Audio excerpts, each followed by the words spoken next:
told you not to do no sin no more. I guess they acting like they hear me. 90 days I let a fiend for. If this what you want, you best go beast mode. And she said, baby, I know you legit. Baby, I know you legit. She said, me like you don't even exist. And I said, UPK made me like this. Bada bing, I popped the least suspect. I start all my crowns, ring and necklace. Do what the men above had taught me. Hey, you say I play too hot, no coffee. I had to change my life like this, yeah. I'm taking life for what it is, yeah. Quit acting blind, you need some lenses. Abiding by the damn scriptures, hey. I told you not to do no sin no more. I guess they acting like they hear me. 90 days I let a fiend for. If this what you want, you best go beast mode. And she said, baby, I know you legit. Baby, I know you legit. She said, me like you don't even exist. And I said, UPK made me like this. I've been up, I've been up, I've been up, I've been up, I've been up, I've been up, I've been up, I've been up. Quit the fuss, show me love, I need love. Don't wanna leave me, yeah. I'm mixing up my damn problems. I'm mixing out all of that violence. If you with me, we on that fly shit. To all these worldly bastards round us, I say, I told you not to do no sin no more. I guess they acting like they hear me. 90 days I let a fiend for. If this what you want, you best go beast mode. And she said, baby, I know you legit. Baby, I know you legit. She said, me like you don't even exist. And I said, UPK made me like this.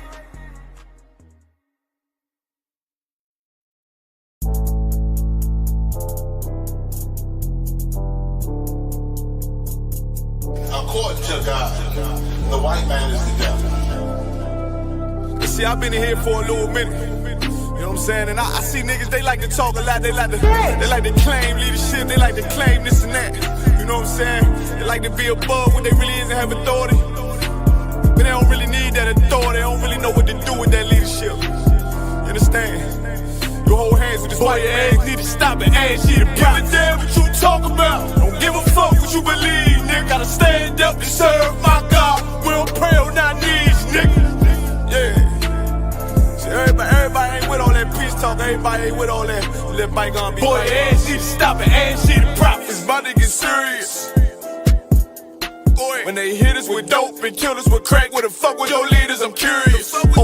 He cashed out on your blood, traded you in and bought a new biz. Ask you the prophets, I tell you the scheme. If you don't wake up, you gon' die in your dreams. I say you won't, won't tell you no more. I swear these crackers try to kill us slow. Just spoke to a nigga and fed he up for parole. Because of the COVID, it feel like the host in this world that don't go together. Know there's gold in the ghetto. I'm in the city blazing with my niggas. Just told the devil the score never settle. Yeah, see the prophets. I'm tired of these niggas keep talking about, you know, you respect my religion, I respect your religion. Boy, your ass need to stop and ask you the prophets. You know, like we all come together. Cause you know, they say God so loved the world. God so loved the world, and no, boy, your ass need to stop and ask you the prophets. Don't give a damn what you talk about. Don't give a fuck what you believe, nigga. Gotta stand up to serve my God. We don't pray on our knees, nigga. Yeah. Hey, gentlemen, y'all, we don't pray on our knees, nigga. Gotta stand up. You know what I'm saying? Boy, your ass need to stop and ask you to one with step, I'm solid for show. To them fake niggas, stay silent, I got it, let's go, let's go. I ain't taking no loss, ain't no token when we got the flow. Ain't no peace, just pay with your own. I'ma be loyal to the right arm.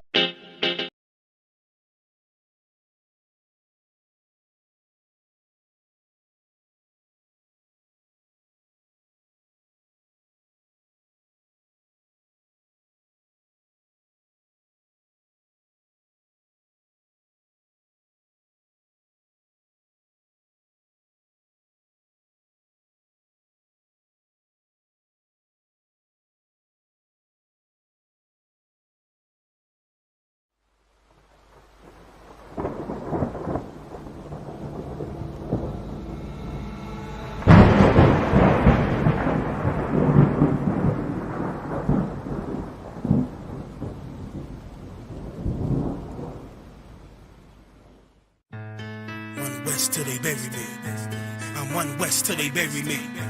I'm one west till they bury me. I be one west to the death till they bury me. One west till they bury me. I'm one west till they bury me.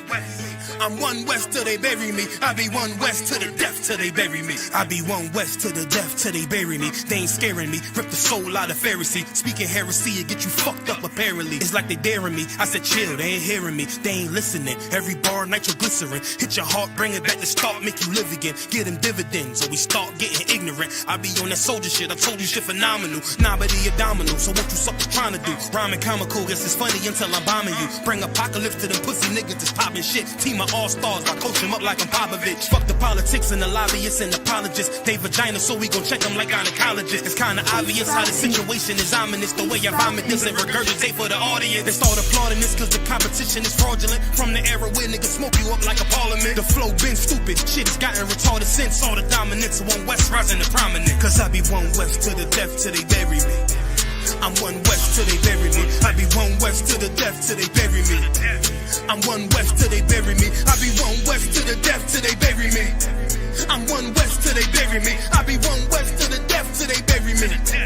I'm one west till they bury me. They want a nigga quiet, mute my maneuvers, but I ride like I got Groupon for Uber. Rhymes hard like they been viewed by Medusa. 9 milli Luger, 17 in the Ruger. Only need a few to sit up in your medulla. Obligata for the regatta, niggas wildin', they win every dollar. They riding by in black Impalas, let the semi holler. The showstopper, been the proper since the teeny bopper. But now I'm growing them off Patron, a premium of vodka. I put extensions on the Glock, modified the chopper. The swore heavy, war ready, and that's worth your mama. No marijuana, say I got the loudest silence on it. When I'm up on it, ain't no rapper do it like I do it. A lot of spitties and writers, but when they heat's on, none of them can get to the fire around with me. And I had a nigga spin like a tire, but down the deep, and I'm still dope as a piper. Every bar burn hard like a spoon with a lighter. Fuel to igniter, I'm winning, coming through with the title because I be one west to the death till they bury me. I'm one west till they bury me. I be one west to the death till they bury me. I'm one west till they bury me. I be one west to the death till they bury me. I'm one west till they bury me. I be one west to the death till they bury me. I'm one west till they bury me.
Baby, no listen to no fake news, them can't.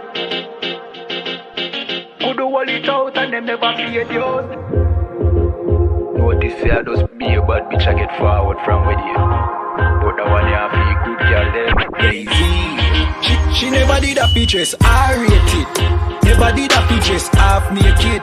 Me never did a piggy R-rated things halfway, that's why me give R-ratings. She never did a pictures, half naked. Never did a pictures R-rated. Me never did a piggy R-rated things halfway, that's why me give R-ratings. I know every girl a white material. I know every girl forget the juice in my seed bag. I know every girl me trust to cook my food, nor boil my tea, not even put the milk in the cereal. Me like a catty when me dival. When no fi wash for cook fi clean and no fuss. When she hear me get a new girl, I know that me mean when me say me fight me demons. Multiple wife legally, no illegal. Yeah. straight, me go crazy. I know every cat can be my first lady. I know every press plus body done pay fi plus Tatiana no fi in a no Mercedes. When me say, oh luxury dolly fi nurse baby, a trouble when luxury dolly turn old lady. So big up every girl with no lazy. Your body big, but I your mommy don't hate it. I rate it. Never did a fi dress half naked. Me never did a fi give her be things halfway. That's why me give her ratings. She never did a fi dress half naked. Never did a fi dress her rated. Me never did a fi give her be things halfway. That's why me give her ratings. She now wait pan money for reach her and donation. She make reach her man donation. 101, but he waste gal a pill her fi leave her man, but she stay strong. She know say them are no friends, them are haters. Them sleep with every man in a the acre. Can't get nobody fi stay long and want the advice for relation. Baby no listen to no fake news. Them can't keep a man 'cause them never stay true. Could do all it out and them never pay dues. Never shut them out and them wicked and cruel, eh? Bag a man a rush but them just a get yours. Everything them have them did a fear blows. Instagram live them nude for the views. Baby that I know you though. Sure, I rate it. Never did a fi dress half naked. Me never did a fi give her be things halfway. That's why me give her ratings. She never did a fi dress half naked. Never did a fi dress her rated. Me never did a fi give her be things halfway. That's why me give her ratings. One West.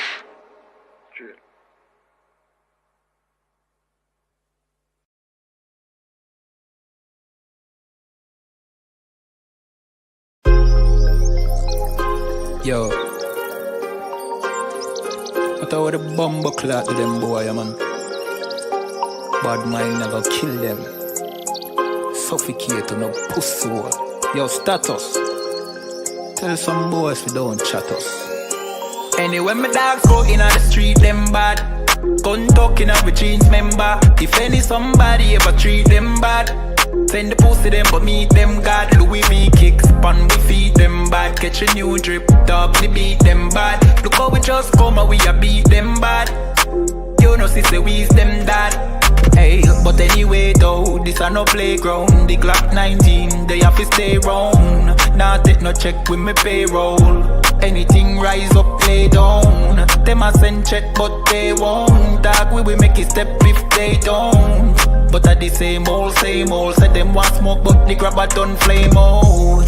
A couple gyal a come through. Gyal a WhatsApp what she gonna come to. She a give me tap and she swallow some juice. Gyal a suck cock till me Jonathan blow. Bentley van a come through. Convert to the drop top still have a sunroof. The dog them roll strap you want proof. Alright, wanna move. Anyway my dogs go in the street them bad. Gun talking up with jeans member. If any somebody ever treat them bad, send the pussy them but meet them God. Louis V kicks, pan we feed them bad. Catch a new drip, dog they beat them bad. Look how we just come and we a beat them bad. You know see say we's them dad. Aye, Jeff say go fuck it up, so we fuck it up. Big up all of me friend them all who me never big up. All who know they are so, I ain't in a cup. Life shake up you know me friend but that's how we go. Greenfield say we tough, so we a fi bust. And all who a flip up and a lip up a fill it up. Girl pussy we buff, one give we a fuck. One the pussy bust, one her belly stuff with the fat cock. Nicky me give back shot really. Girl a bad hype up if you're not that pretty. Money say make you know him can't chat silly. Anything we beat we have a fat clock with it. Flick your bad with it, this a chop city. Anywhere we go how we a lock that city. Money in a pocket see the fat Billy. Don't come around if you're not family. Anyway my dogs go in on the street them bad. Gun talking up with jeans member. If any somebody ever treat them bad, send the pussy them but meet them God. Louis V kicks, pan we feed them bad. Catch a new drip, dog they beat them bad. Look how we just come and we a beat them bad. You know sister we's them dad.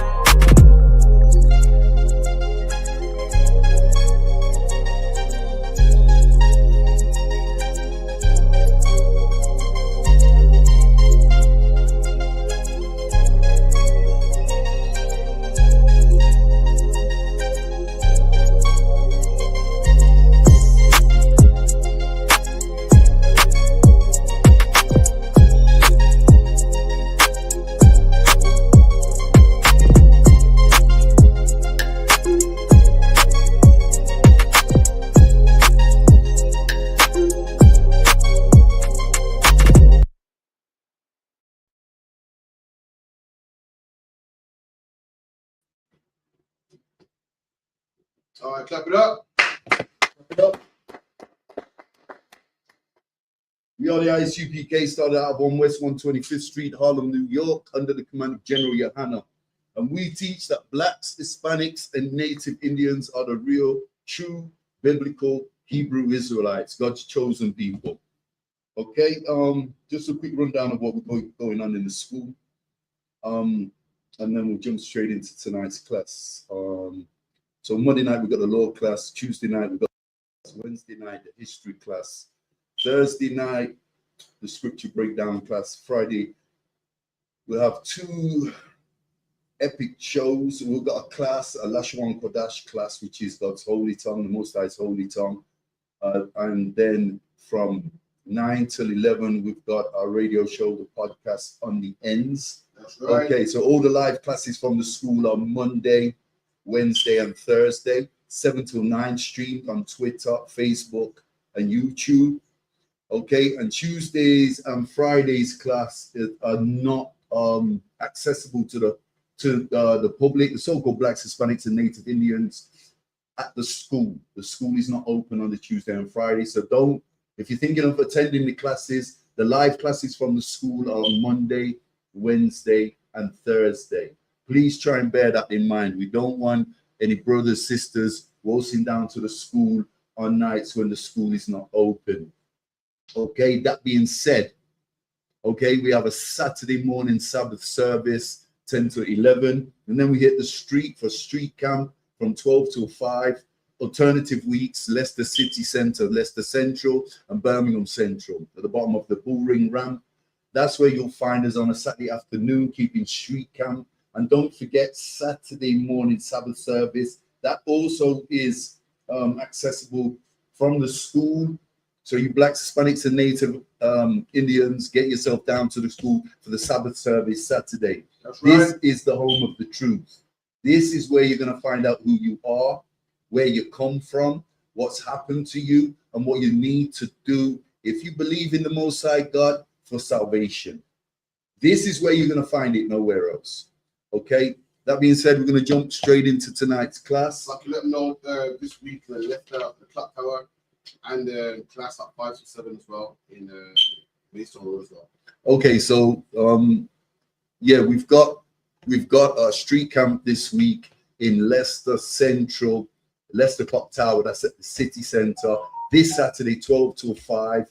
Make it a date, and then straight after class, I believe from 6 till 8. No, it's 5 to 7. 5 till 7 at Maidstone Road, St. Peter's Estate, Highfields, Leicester. You'll find Maidstone Road, the Caribbean Centre. We're keeping class. Is that scripture breakdown class? That's right, yeah. Officer Dungabar with the scripture breakdown class from 5 till 7 p.m. You don't want to miss these classes.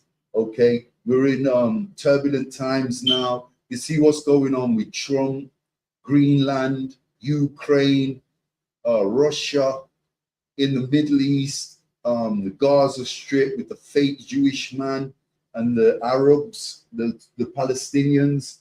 So we know we're on the verge of something breaking out, something big. And we're living in these are the end days. These are the last days. We've got to prepare ourselves and get ourselves ready as Israel, so-called blacks, Hispanics, and Native Indians. Time is running out.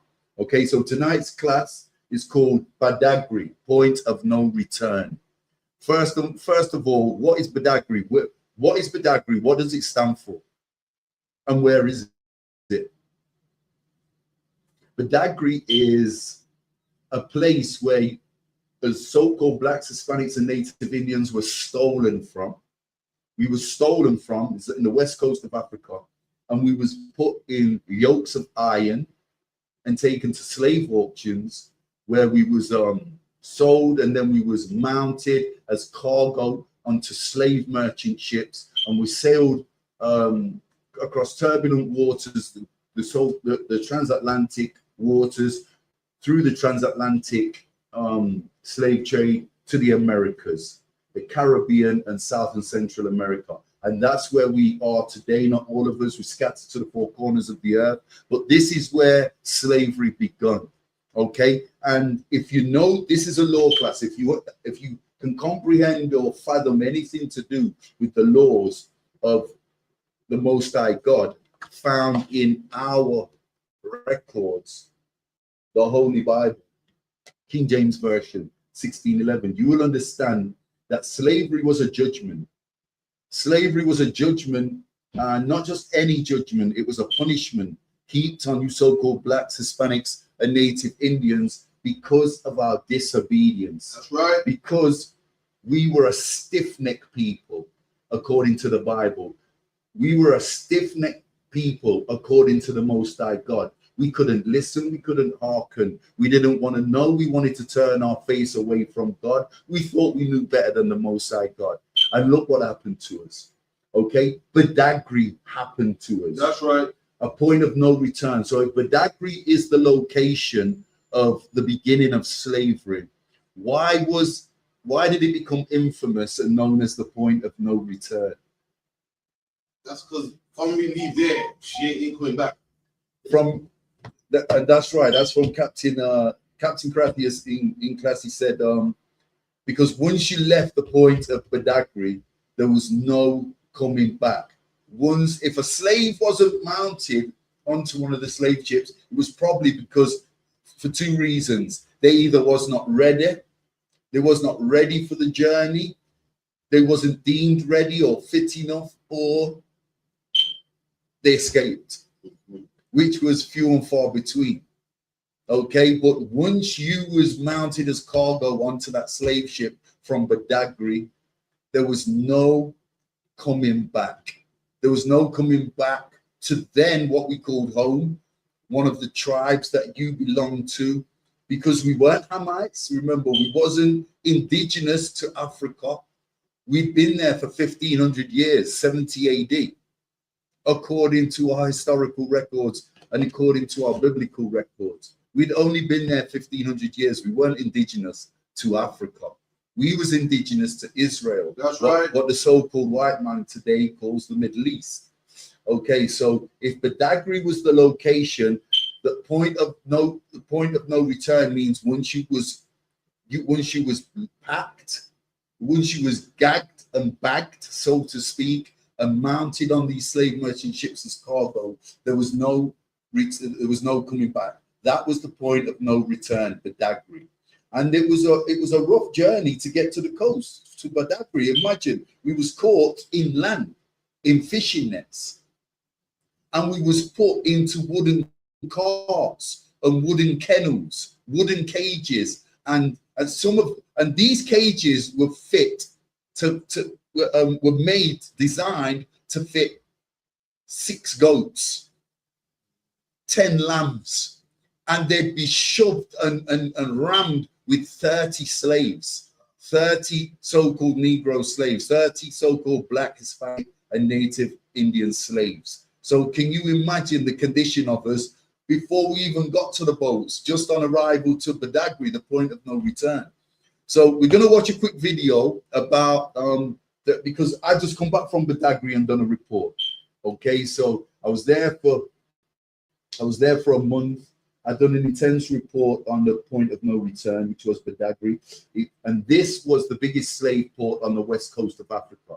24% of all the so-called Blacks, Hispanics, and Native Indians were stolen and shipped as cargo, slave cargo, onto these merchant ships from Badagry. 24%. Badagry is about 40 kilometers, 50 kilometers west of Lagos. Lagos is Nigeria's second biggest city. So imagine if you was taken from Abuja, which is the capital, we're talking about 140 maybe around 140 kilometers, which today on the coach is 6 hours. So imagine in a car, if your tribe was anywhere around the capital, Badagry, 500 years ago, the intense travel, the trip you made from Badagry from Abuja to Badagry. So you got something. So you got captured in the capital. You gotta make it to the coast, get sold. And you're telling me this ain't no cars, or nothing like that. So you're playing a horseback or whatever, going through, you know, rough terrain and sand and desert and forest to get to the shores. Forest, hill and gully, back bush, bushback, all kinds of madness. Not being fed proper, so who's getting worms, bellyache every day. By the time we got to Badagry, many of us were not fit for the transatlantic journey, but still were packed, locked and loaded and put on ships. So many people, I've heard a long time, many people talk about the journey on the ships. And we talk about how rough it was. It's mad because we never heard about the journey before the ship. I never even thought about it. That's mad, you know. Crazy. Before the ship, there was a journey in the country. That's mad. Yeah. And don't forget, we was caught in fishing nets. Can you imagine? Do you think these Hamites sterilized and cleaned these fishing nets that we were caught in? Can you imagine how we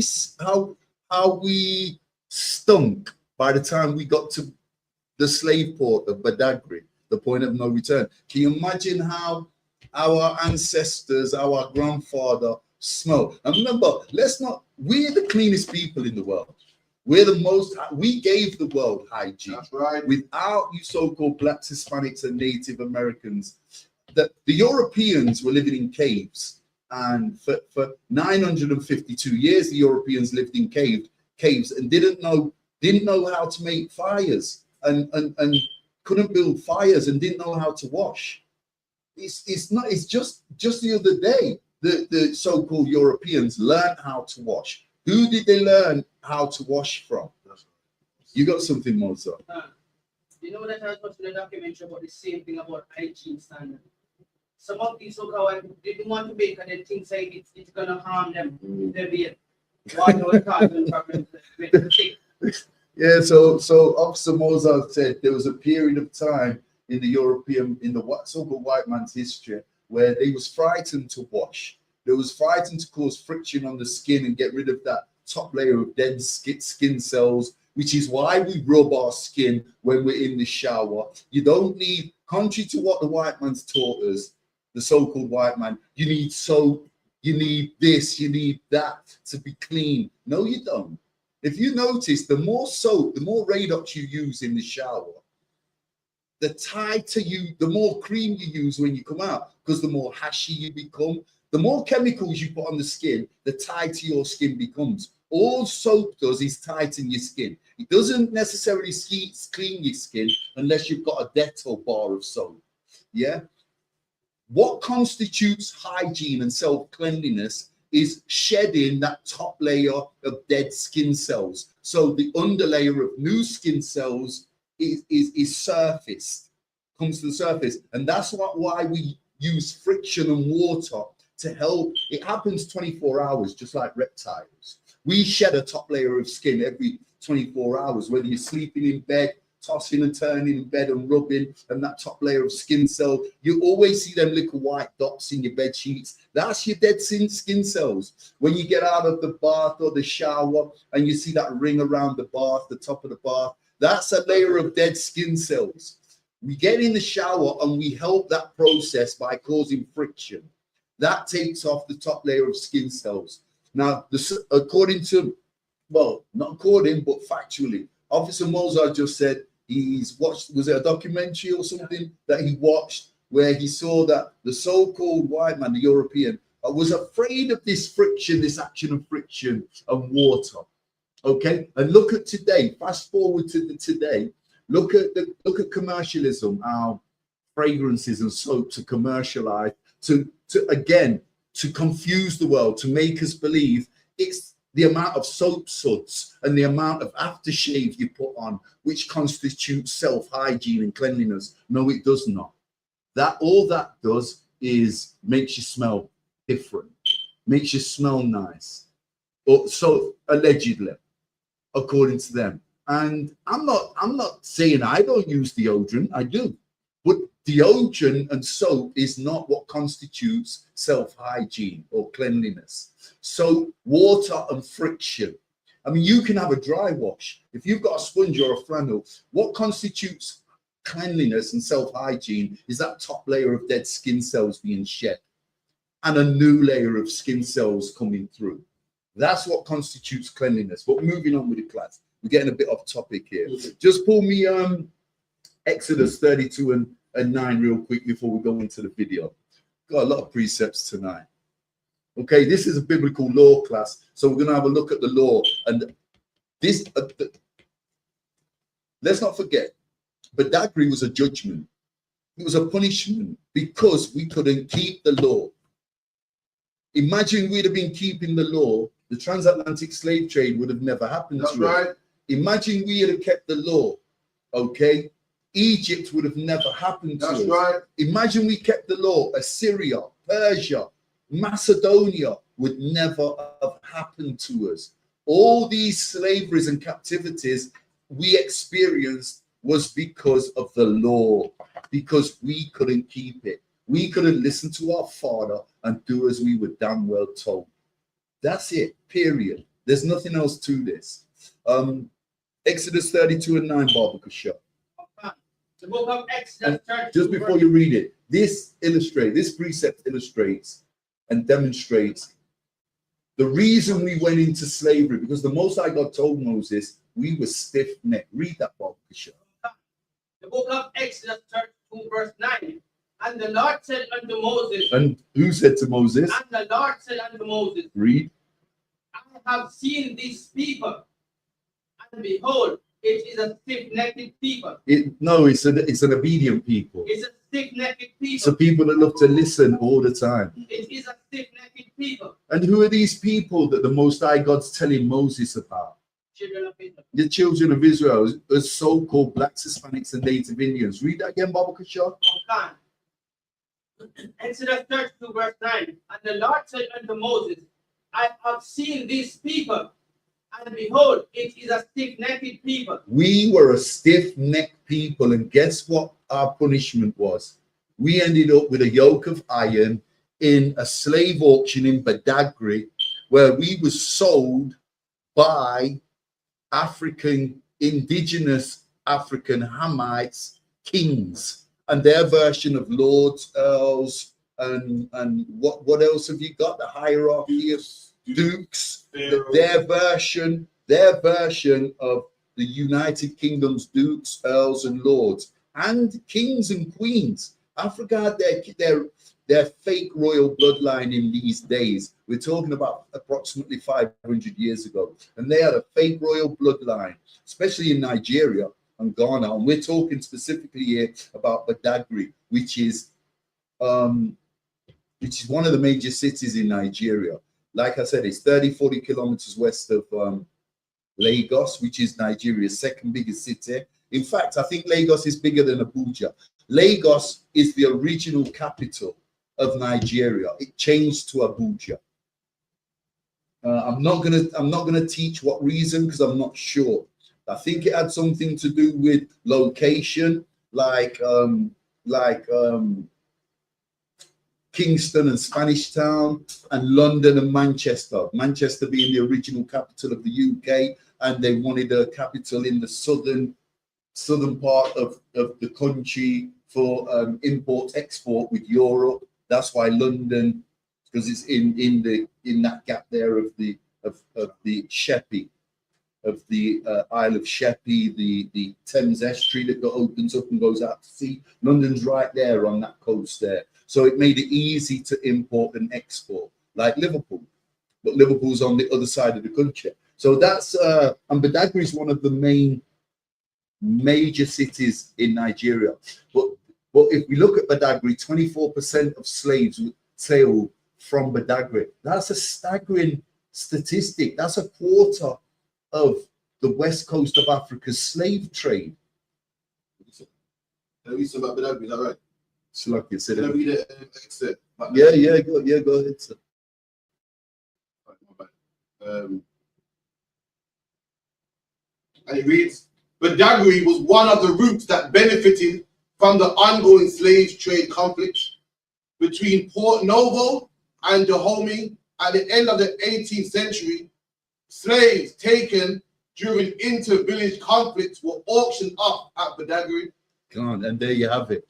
They're auctioned off at Badagry. And I've just got a piece to extend to that. Watch this. Badagry is a historical coastal town in Lagos State. So there's a state called Lagos and a city called Lagos. Badagry is 35 kilometers, similar to Leicester and Birmingham, the distance. And it says known for its significant role in the transatlantic slave trade, serving as a major port and a gateway. It was the biggest number of slaves of blacks, Hispanics, and Native Americans was stolen and taken to Badagry in Nigeria, 24%. And the reason I keep harping on about this stat is because it's a staggering amount of slaves. 80, 90 million approximate slaves were stolen and taken through the transatlantic slave trade over 400 years. Imagine. Let's go from, this is the British slave trade we're talking about, which lasted 250 years. And let's not forget, the Spaniards ran slavery for the first 150 years. The English beat the Armada in the Great European War, the so-called Great European War, and took up the spoils of war. The slave trade was one of the spoils of war that the Spanish owned and possessed. They'd coincided it with the Portuguese, who were the original European slave traders and slave merchants. So England picked up that slave trade automatically, and they ran it for another 250 years, right up until the 14th Amendment and the abolishment of slavery, the abolition of slavery, which was drew up by the U.S. administration. What's the president's name?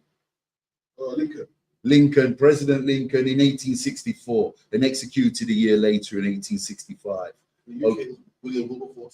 Yeah, so England won the European war, beat the Armada, beat the Spanish military, and picked up the slave trade for 250 years. In that 250 year, we're concentrating on the British slave trade. So for that 250 years specifically, you do the maths. Okay, 88 million so-called slaves were stolen and transported over 400 years. So I haven't got the stats here, but imagine 50 million was in the 250 years and 32 million in the Spanish slave trade. Okay, and that's not a fact. That's just numbers I'm throwing out there for just for peace sake. Okay, so imagine it's 50 million. A quarter of them 50 million were stolen and sailed from Badagry. So over 250 years, almost a quarter of the transatlantic slave trade, the blacks, Hispanics, and Native Indians that went on British, English slave ships from Badagry to the Caribbean and South and Central America. The stats say it was 24%. That's nearly a quarter.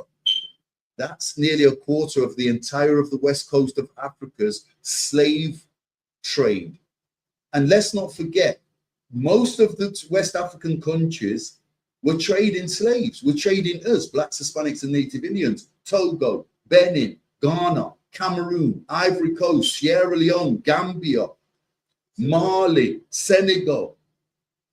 They was all Guinea. They was all trading as so-called blacks, Hispanics, and Native Indians. But a quarter of that number of slaves sailed from Badagry, this slave port that I visited and did a report on.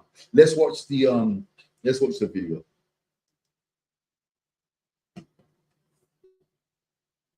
Give me Galatians 5:1, Barbara Shaw.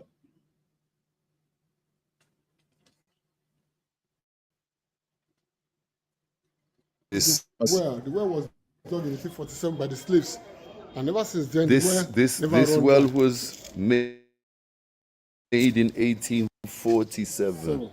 And ever since then, the well never run dry. And it was made by the slaves? Yes. Okay, for drinking water. And were the slaves allowed to drink from it? Of course, there's the water, there's the source of the water. Okay. Can you pause that? You can pause and sit when you want, right? Yeah, pause it there. Okay, so what we just saw was a well that we devised because they love to dehydrate us at Badagry. We made our own well in Badagry, before we was auctioned. But guess what? Guess what happened with this well that I got to find out? The Africans were always scared of us. You don't really believe it's only the white man that fear us. All these nations fear so-called blacks, Hispanics, and Native Indians. These indigenous Africans, the Hamites, were spiking our water. They were spiking the well with their potions and their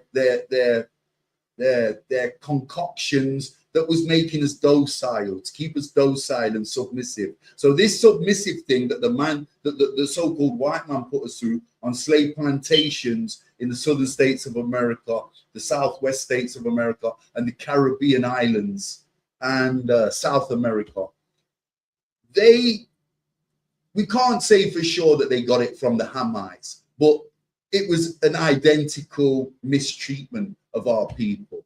Okay, so it wasn't just the so-called white man that was teaching us, using our own records to keep us docile and submissive. The Hamites took it a step further. Before we were spiritually destroyed, they was physically destroying us by spiking our water and physically making us docile. And today they use a thing called liquid kosh to calm mental patients down. It would have been a similar concoction to that, a liquid kosh that made us, because when you see mental patients that have just had their medication, when a medication should be a spiritual cleansing, because that madness on that person is a demon according to the Bible. That's right. But the white man says, no, pump him with drugs till he can't talk, till he's slurring his words, till he walks like he moves like he's moving backwards. He's so slow. That's the concoction they give people nowadays, the so-called white man. It's a medication called liquid kosh. I don't know the medical or the technical term for it, but it's known in the streets as liquid kosh.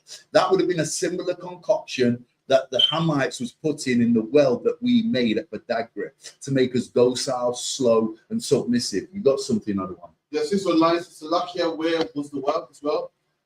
Nigeria or Ghana? This is Nigeria, sis. Badagry, the point of no return. The west coast of Africa's largest transportation of slaves, so-called blacks, Hispanics, and Native Indians. Like I said, 24% of us, 24% of slaves during the English, the British slave trade, which was about 250 years approximately there. 24% of us were stolen and sailed from Badagry, this slave port right here. Continue with the videos, sir. Bob Kashar. Any questions, just type them in the stream.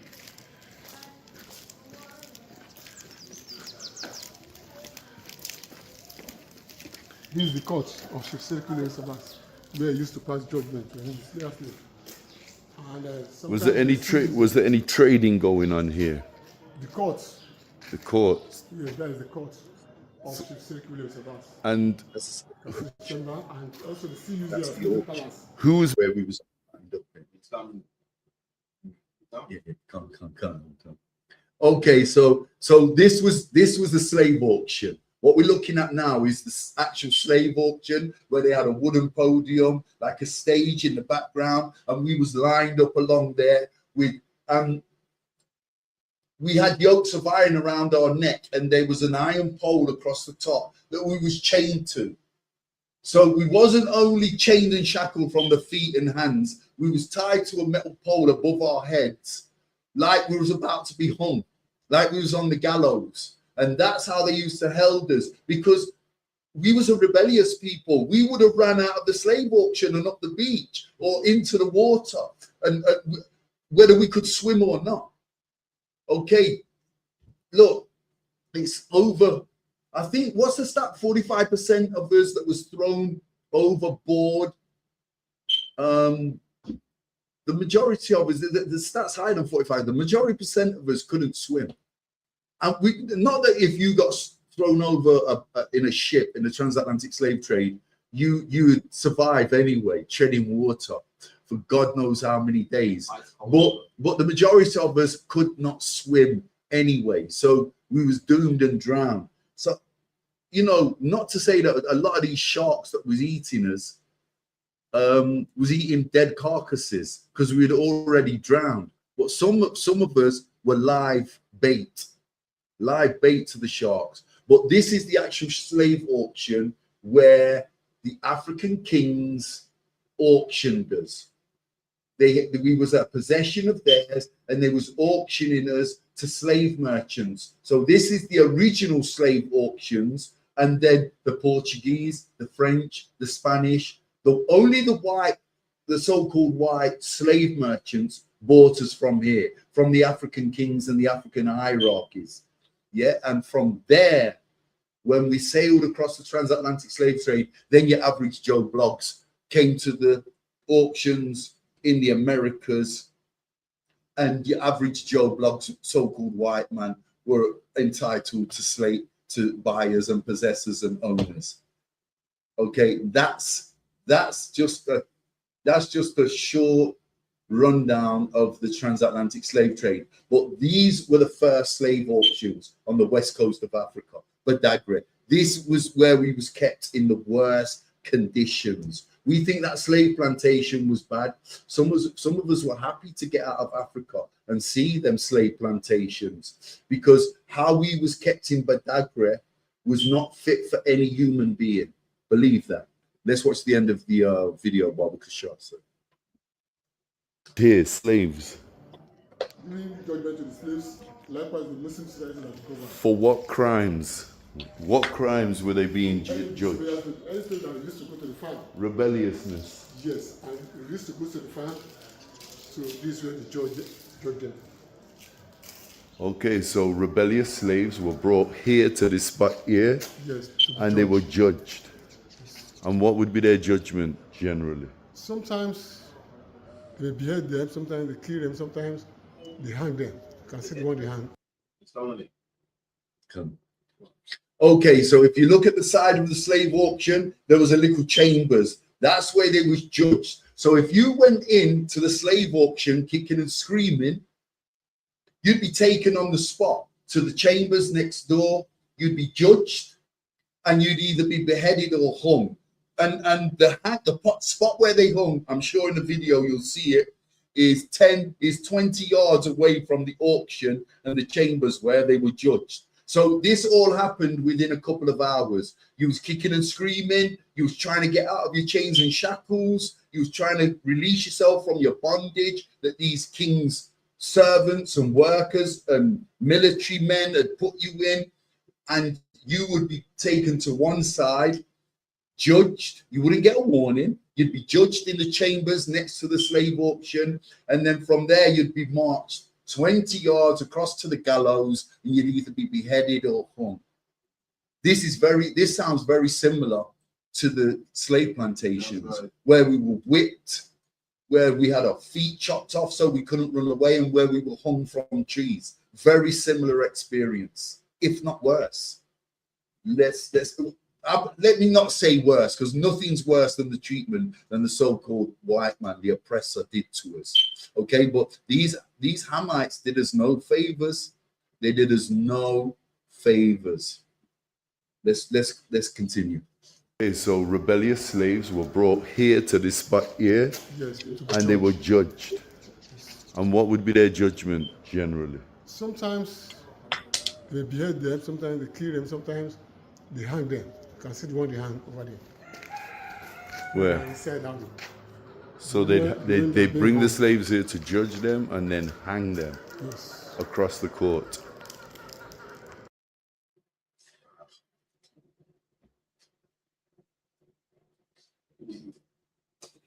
Yeah, is that the video done?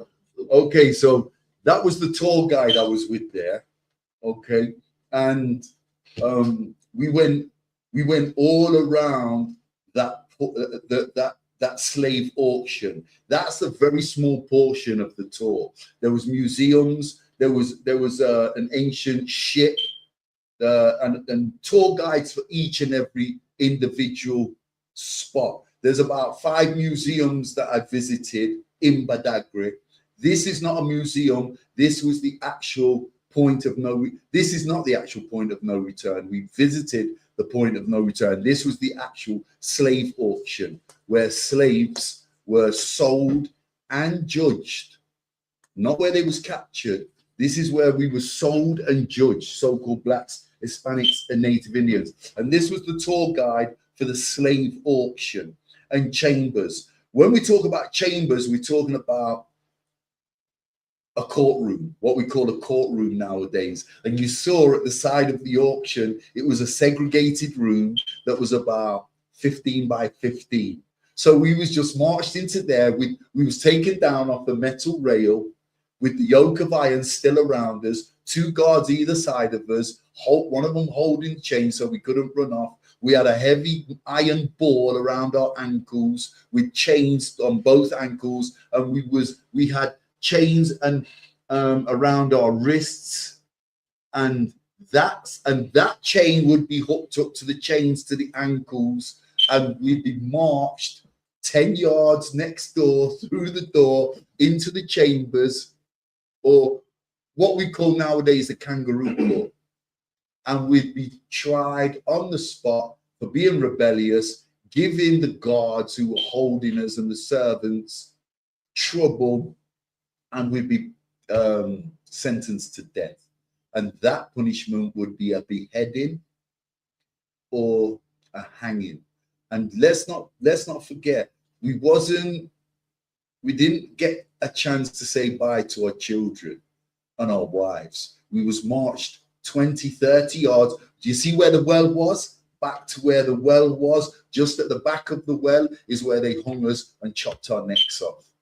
And we was just left there. No burial, no funeral, no cremation. Not that we are allowed a cremation. We don't burn ourselves. We go into the ground as we came out of the womb. And that is that. That is the slave auction. That was our experience, blacks, Hispanics, and Native Indians. And that was a punishment. But Badagry was a punishment. It was a judgment for our lawlessness. It was a judgment for us not listening to our Father. It was a judgment for us being disobedient and wicked as hell. You got something, Mozart? You know, you mentioned that they shackle you around the neck with a piece of the chain and with the iron bar. Yeah. Is that because they were so afraid of us? Yes, but we was rebellious. You heard the Hamites. You heard the tourist guy there telling me there were so many rebellious slaves. It's not just 1 or 2. I mean, it was like wave after wave of us that just wanted to either kill these Hamites and escape, or just escape and run. And don't forget, imagine 10% of us must have been Usain Bolts. You know, we're the fastest people. Do you think history's ever changed? We've always been the fastest people on this earth. Okay, some of these Hamites can run marathons and can run from city to city, but they can't run fast. We run fast. We escape. We get away. Or we capture. But we are the fastest people God ever put on this green earth. Then none of them Hamites are catching us. Once we're gone, we're gone. And to them kings, them earls, them lords, the hierarchy of Africa, them dukes, they would lose money. We was a pot of gold to them. When these Europeans landed on the west coast of Africa and started trading with these Hamites, they were picking their jaws off the ground, these Portuguese trade merchants, because they weren't originally slave merchants. They came as trade merchants. They wanted the Hamites gold, silver, cranium, oil, They wanted all their natural resources. And guess what these Europeans brought? Tobacco and alcohol to mad up the Africans. That's what they brought to trade. And when they saw us, the first thing that these Portuguese said to these Hamite kings and the hierarchy is, who the hell are them? Why don't they look grubby and nasty and skinny like you? What kind of black people are they? How come they look so different to you? How come they move so different? How come they're so clean? How come they're so athletic? How come they're so intelligent? Yeah, but it doesn't matter how intelligent we were. This was ordained because we were disobedient. It doesn't matter when you're in secondary school, if you're in every top tier, every top class, French, biology, geography, PE, English, maths, cooking, music. You can be in all the top classes. You know the top classes in secondary school? If you're misbehaving at home, what's your dad going to do? Your father's going to punish you. He's going to beat you. He's going to ground you. You're going to stay in your room. You're going to do more chores. You're going to be punished. Why do we think our Father is any different? Why would we think our Father who art in heaven would be any different? Who is more holier than the Most High God? Who is more separate than him? Nobody. So when you go home, your Father is separate to you. If you're in every top class, we could be the best runners. We could be the most intelligent. We could be the cleanest people. If we're misbehaving and being disobedient to our Father, we're going to get punishment. And guess what? Badagry was a punishment. That's right. Galatians 5:1. Baba Kashar, can you get me Deuteronomy 28 and 15, Baba Kashar? Let's skip through a few precepts. Stand fast. Stand what? Stand fast. Therefore, in the liberty wherewith Christ hath made us free, and be not entangled against with the yoke of bondage. The what of bondage? The yoke of bondage. And there's that yoke of iron from Badagry, started in Badagry, commenced in Badagry. Christ has given us our liberty back. Yeah? If we was in that yoke of bondage in Badagry, which we know our history, we know what happened to us, we got our records, okay? And if we know this, and we fathom this, and we don't want to go through the same reoccurring bondage again and again and again, what do we have to do? Because Christ has shown us the way. Christ has given us that second chance. He's redeemed us. And he's not just redeemed you and me. This second chance is not just for the priests and prophets of the ISUPK. It just so happens that the priests and prophets of the ISUPK are the ones that snatched that second chance. Under the command of General Yohana, this is what we have done. We don't want that bondage. We don't want to be in mental bondage or physical bondage. So we've taken this second chance that Christ has given us. We've took our liberty back. We're at liberty to teach this because we have our liberty. Okay, we're no longer in Badagry. Okay, and even though we don't have our land back, we know exactly what we need to do. That's right. We know exactly what's expected of us and what we should stay away from. Okay, that yoke of bondage. That yoke of bondage is the lies we so easily eat up and swallow. The Immaculate Conception, the unholy Trinity, and Christ coming back to save everybody. This is what we eat up and swallow. Why? Because we're still in Badagry. We're in a different Badagry. We're in a mental bondage. That's what we're in, and it's written in our law. It's written in our law, and Christ came back to redeem us. And you're foolish. You're a damn fool if you don't take this second chance. That's right. Deuteronomy 28 and 15, Baba Kashar. Deuteronomy 28 verse 15. Kind. 28 and 15.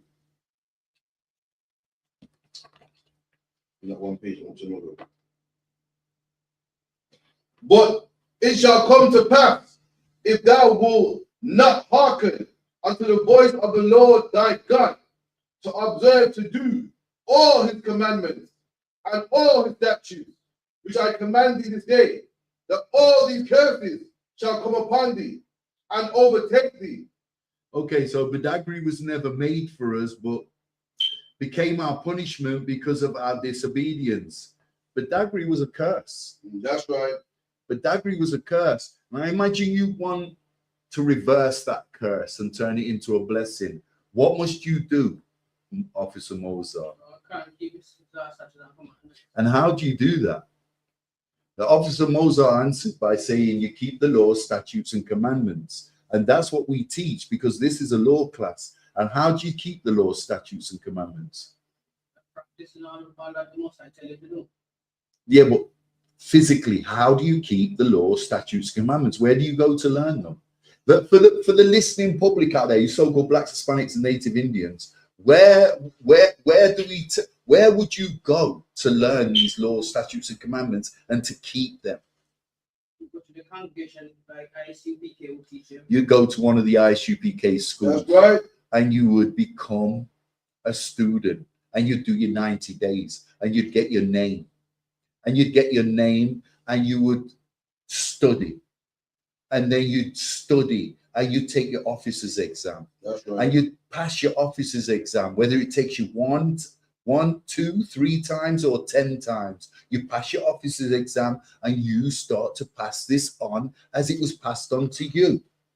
That's the order of distinction. That's the order of the day. This is how this is what every man's gone through in the ISUPK. This is what all the priests and prophets have gone through under the command of General Yohana. Deuteronomy 28 and 68, Baba Kashar. Anybody get me that? And whoever gets me Deuteronomy 28 and 68, could someone get me Deuteronomy 28 and 32, Baba Kashar? Well, 68 first, yeah. Kind of one, kind. Deuteronomy 28, 68. And the Lord shall bring thee into Egypt again with ships, by the way whereof I spake unto thee, thou shalt see it no more again. And then ye shall be sold unto your enemies. There will be what?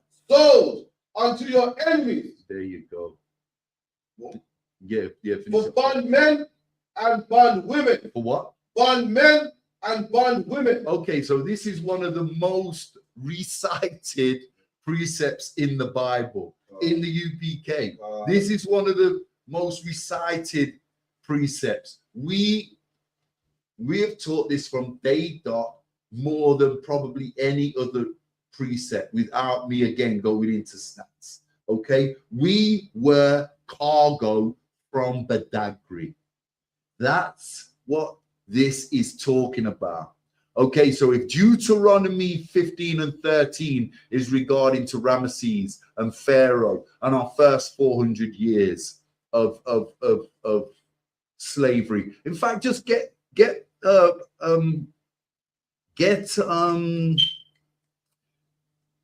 Exodus 15 and 13 for me, Baba Kashar, if you don't mind, because we know we've had 400 years of Badagry. 400 years of bondage. Yeah, 15 and 13. It's talking about 400 years. Abraham being born. Read that, Baba Kashar. Read that. Mozart, just read that. Leave that a minute. Read that. The book of Exodus 15 verse 13. Thou in thy mercy hast led for the people which thou art redeemed, art thou given, thou guiding them in thy strength unto the holy habitation. Salakia. Did I say Exodus? Go Genesis. Genesis 15 and 13.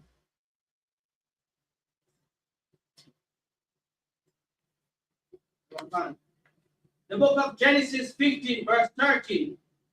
And he said unto Abraham, know of a surety that thy seed shall be a stranger in a land that is not theirs, and shall serve them, and they shall afflict them 400 years. Okay, so this is a prophecy to Abraham, who became Abraham at a later date. And what does that prophecy reveal?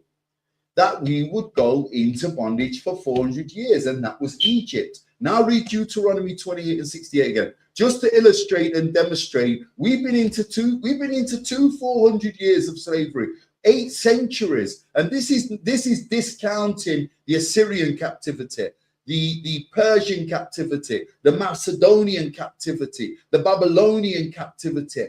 How many captivities do you so-called blacks, Hispanics, and Native Indians want before the penny drops? That's right. How many? Listen, Christ has redeemed us. We see in Galatians 5:1. He's redeemed us. There's no more chances. This is it, Israel. There's no more chances. Baba Kishar, read that again, Baba Kishar. Deuteronomy 28 verse 68. And the Lord shall bring thee into Egypt again with ships. Okay, so there you go. If the first one in Genesis 15 and 13 was talking about Ramesses, was talking about Pharaoh, was talking about the Egyptian bondage, 430 years approximately. Here's the transatlantic slave trade. Read that again, Baba Shah. And the Lord shall bring thee into Egypt again with ships. With ships. The only time we went, the only time any tribes or nation of people went into slavery on ships. This is a prophecy revealing the transatlantic slave trade. Is there any questions? Any questions? Give me Deuteronomy 28 and 32, Baba Kishar. Deuteronomy 28, verse 32. And Mozart, get me John 8 and 3. Baba Kishar. Thy sons and thy daughters shall be given unto another people, and thine eyes shall look and faint with longing for them all the day long, and there shall be no might in thy hand. Okay, so here's another prophecy Moses revealed through the Spirit of the Most High God, that we would be segregated from our families, from our little ones, from our children, our sons and our daughters. Guess where this commences from? Guess where this started? From Africa. From where I just come from the slave ports and the slave auctions of Badagry.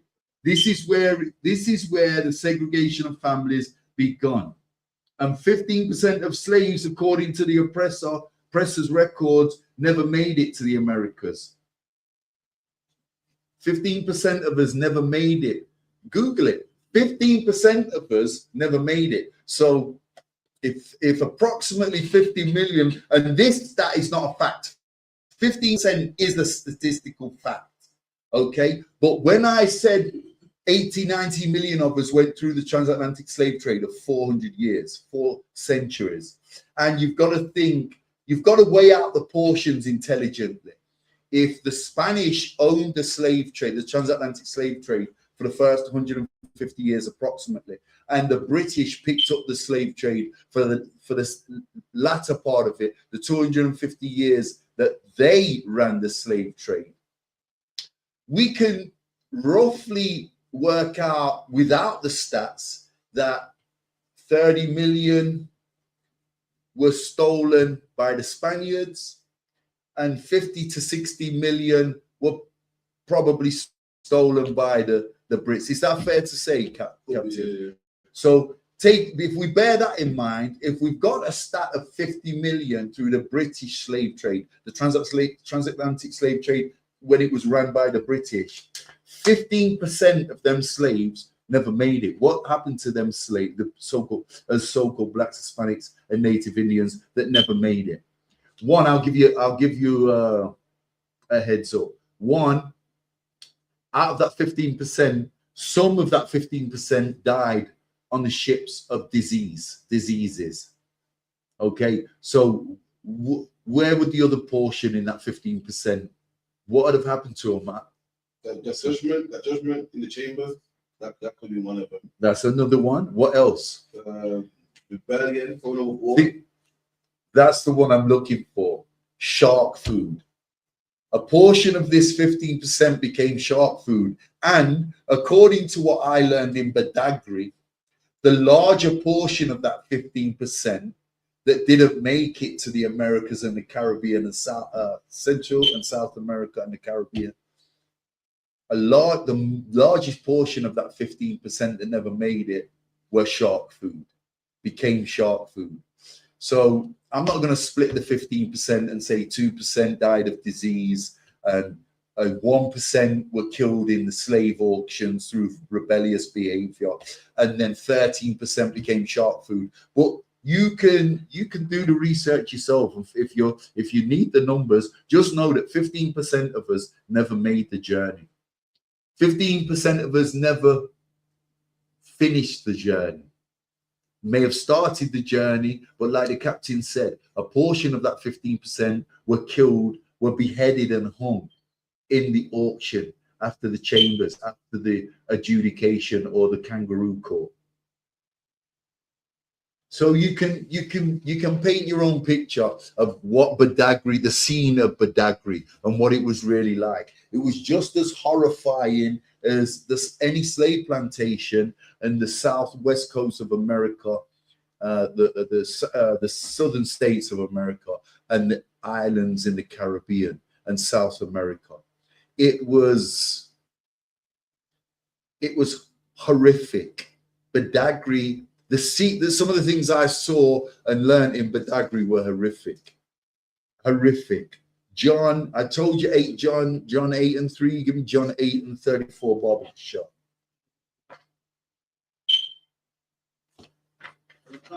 The book of John 8:34. Jesus answered them. Who answered? Jesus answered them. So this is red writing. This is Jesus talking. Read on, Bob Shaw. Verily, verily, I say unto you, whosoever committed sin is the servant of sin. Okay, so read that again, loud and clear, Bob Shaw. John 8:32. Jesus answered them. 34. Verse 34. Jesus answered them. Verily, verily, I say unto you, whosoever committed sin is the servant of sin. Okay, so you're a slave. Christ is telling you're back in Badagry. You're in spiritual slavery. So listen, there's many versions of slavery. That's right. There's many versions. According to Christ, if you don't keep the law, you may as well be back in Badagry because you are a slave to sin, according to Christ. And we have Christ to thank today for this second chance, for our redemption, this grace period we're going through at the minute. Christ, the Most High God and Christ alone is who we give thanks for this grace period. Nobody else. It's not the slave merchants. It's not the slave capturers. They've not redeemed us. It's not Abraham Lincoln. That's right. who drew up the 14th Amendment. It's not your slave plantation owners that few and far between showed any mercy and gave us an extra drink of water or an extra slice of bread.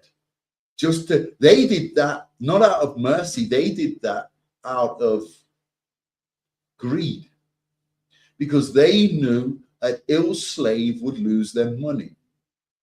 So this is Badagry all over, and we're living Badagry today, mentally, spiritually. Okay, the chains and shackles have been released, Israel, but we're still in slavery. We're still in Badagry. We're still in that slave auction to this day. Why? Because we refuse to listen to our Father. We refuse to keep the laws, statutes, and commandments of the Most High God. That's why. Read that again, Baba Shah. Can you get me Leviticus 26, Baba Shah, sir? One more video in a minute. All right. Can't. What, you got one that you like? Yeah. Well, the Leviticus, what, sorry?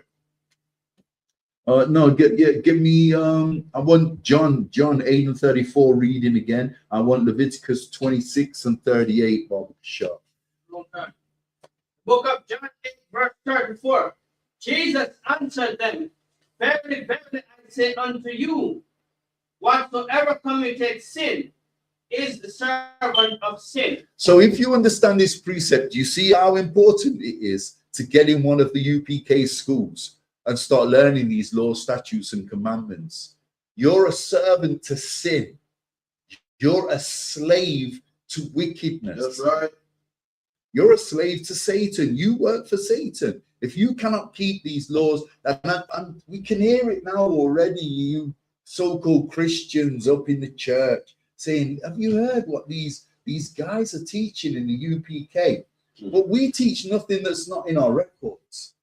This is Christ talking. You Christians allegedly believe in Christ. This is red writing. But guess what? You don't believe in the Bible. That's right. You don't believe in Hamashiach Yahushai, aka Jesus Christ. And you don't believe in the Most High God.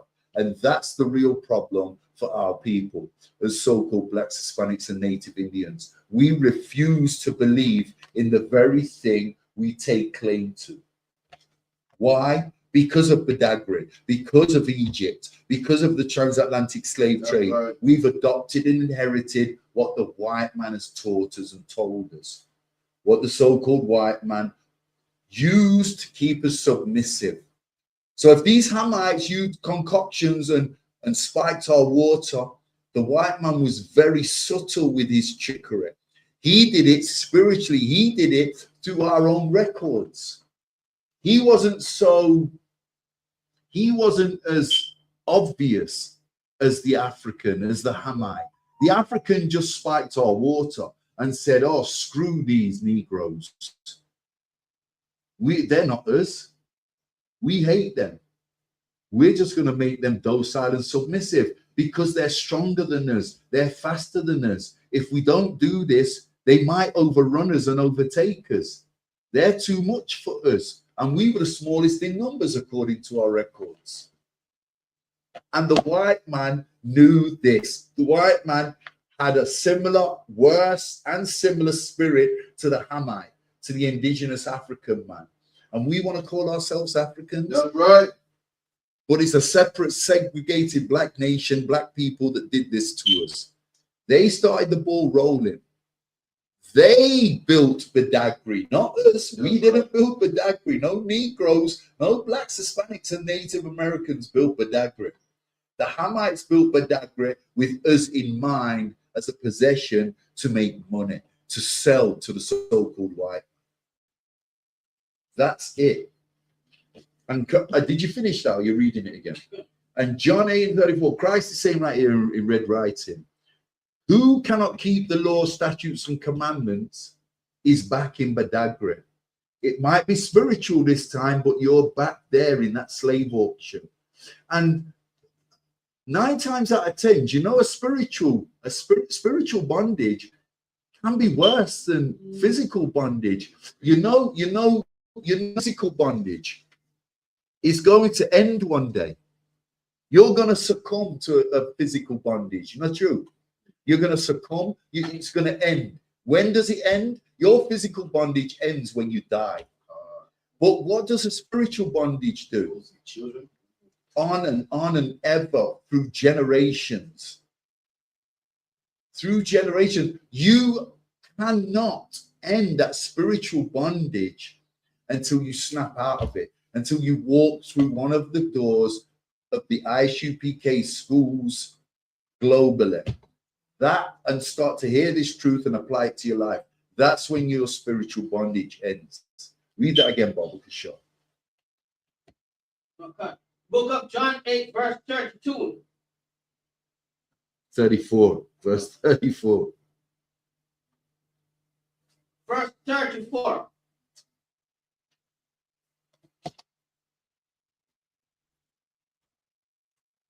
The book of John 8, verse 34.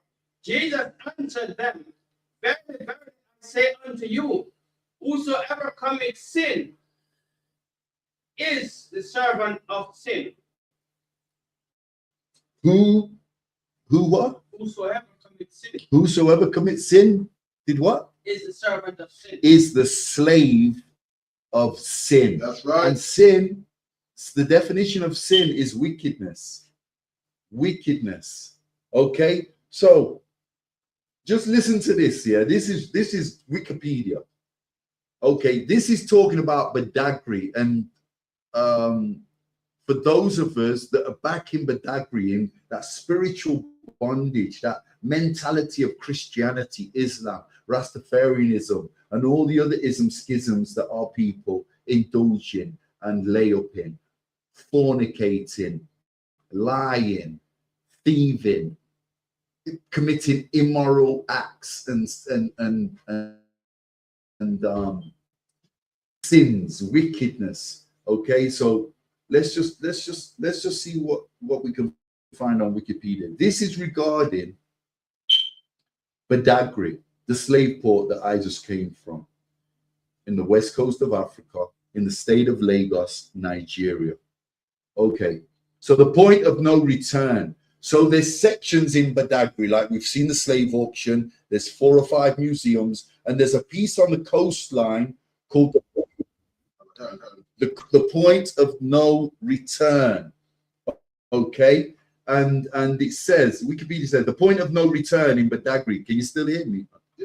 The point of no return in Badagry, Salakia, Nigeria, refers to Berafu Island, a historical slave port where millions of Africans, well, we know that's a lie. There's Wikipedia's first strike. They weren't Africans. They were Hebrew Israelites, so-called blacks, Hispanics, and Native Indians, were forcibly shipped to the Americas during the transatlantic slave trade. Where's the Americas? The Caribbean and South and Central America.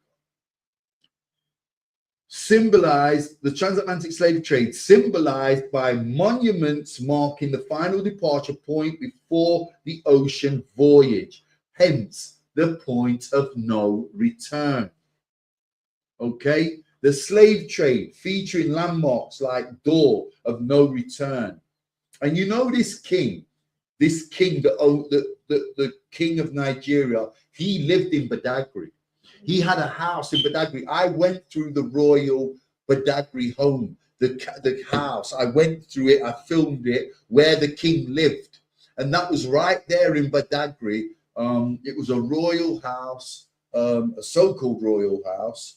And this is where no slave ever entered. No slave was allowed in the royal house. Okay, and it's a monument to this day, almost like a museum.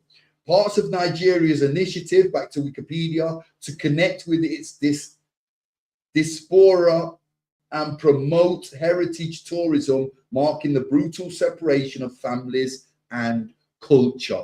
And this is the key, separating families and culture, because what happened to us and what's happening to us still to this day. Families separated, look in our communities, and as far as culture goes, we've been separated from our culture for 2-3 centuries, ever since they outlawed us from reading and writing, and we forgot our records, we forgot our language, we forgot where we came from. Our Zion became Gambia, Ethiopia, Kenya, Ghana, Nigeria, Egypt, Kemet. We became Egyptologists, everything but where we really came from. Even Mecca, Salakia. Even Mecca. Like we are the seed of Ishmael. And this is what's happened to us. We were separated from our families, and we're still separated from our families to this day. And we're separated from our culture. But we've been separated from our culture just as long as we've been separated from our families. Let's not forget, we was outlawed for reading and writing for 150 years, while they brainwashed us and gave us Christian sanity. Gave us all kinds of madness on them slave plantations. Anything to stop us speaking Hebrew. Anything to stop us reading our records. Anything to stop us remembering we came from Israel. We didn't come from Gambia or Nigeria. That was just a stepping stone for us when we ran away from the Romans, 70 AD. Want to play the video, sir, when you're ready? I don't know which video you're gonna play. To let you know that I had about 3-4 hours of footage. One break it up.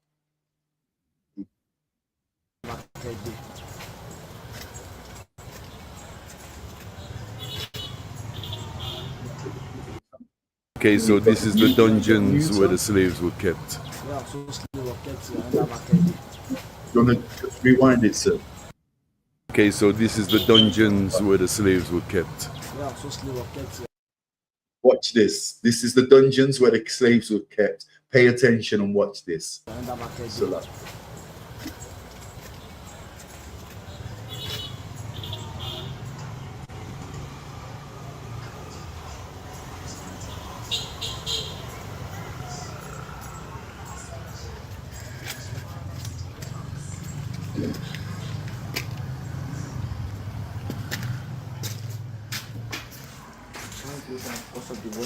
Let's go strong. You can.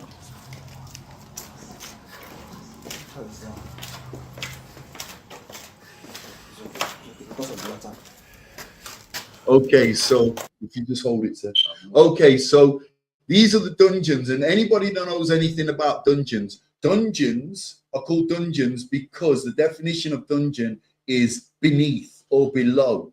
Dungeons are always found underground. So we was kept underground where the air was very thin. Okay, so we wasn't oxygenated. It wasn't like the prison system today where you get an hour exercise every day. We went into these dungeons. We was fed minimal nutrition. We was fed just enough hydration so we didn't dehydrate, and we was kept there in the dark, day in, day out. We were dungeonized.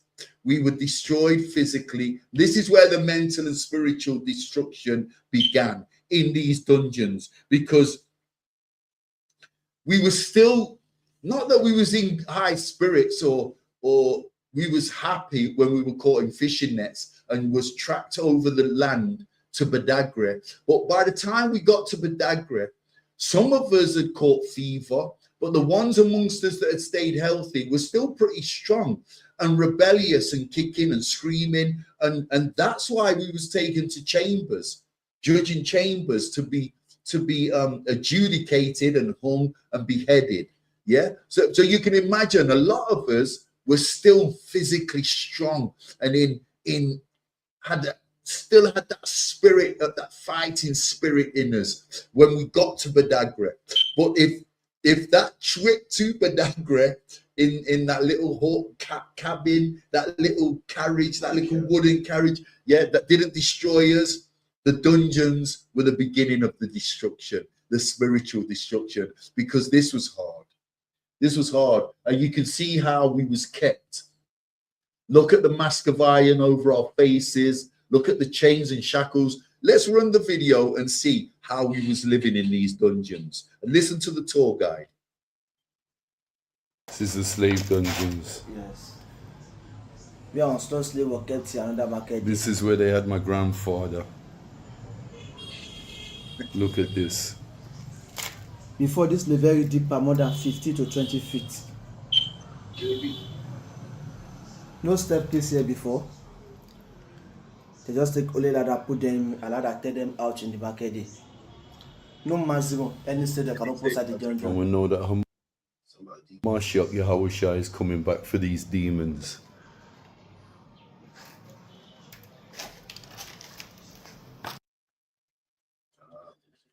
Okay, so there you could see the conditioning of our people, so-called blacks, Hispanics, and Native Indians in the dungeons. We couldn't even stand. The chains and shackles were bolted to the floor, and that yoke of iron around your neck. If we had a metal in the actual auction, I spoke about the metal bar above our heads that held us in place so we couldn't run out of the auction and around the quarters or out of the quarters. Well, they was actually bolted, that yoke of iron around our neck was actually bolted to the floor.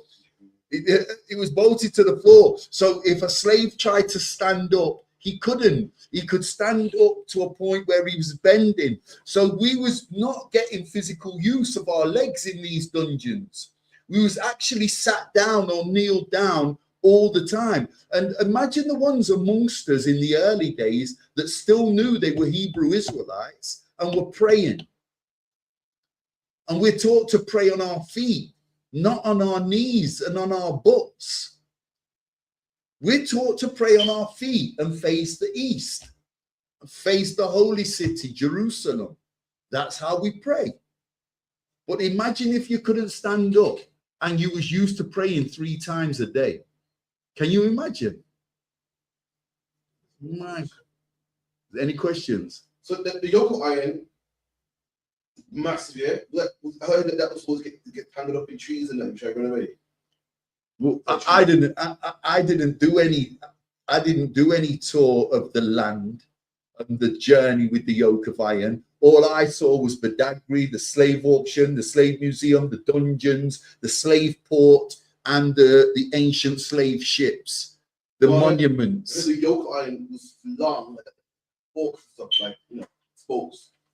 So if you try to make a runner for it, it's just inconvenient, get caught in trees, you can't really jump. Yes. Oh, the spikes that came up. Yes. There was 3 foot, there was 2 foot spikes like horns coming out of the yokes of iron. So, but that would have been in a bush when we initially was captured in fishing nets and other devices before they was loading us onto these tiny little sheep and goat carriages for transportation to Badagry.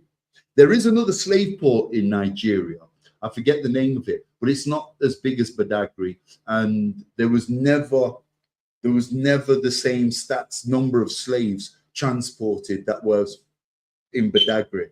Badagry, there was 24% of our people transported through the transatlantic slave trade. And like I said before, that's just a staggering number to think that almost a quarter of the so-called Blacks, Hispanics, and Native Indians were stolen in Nigeria and transported through Badagry. Do you know what it tells us?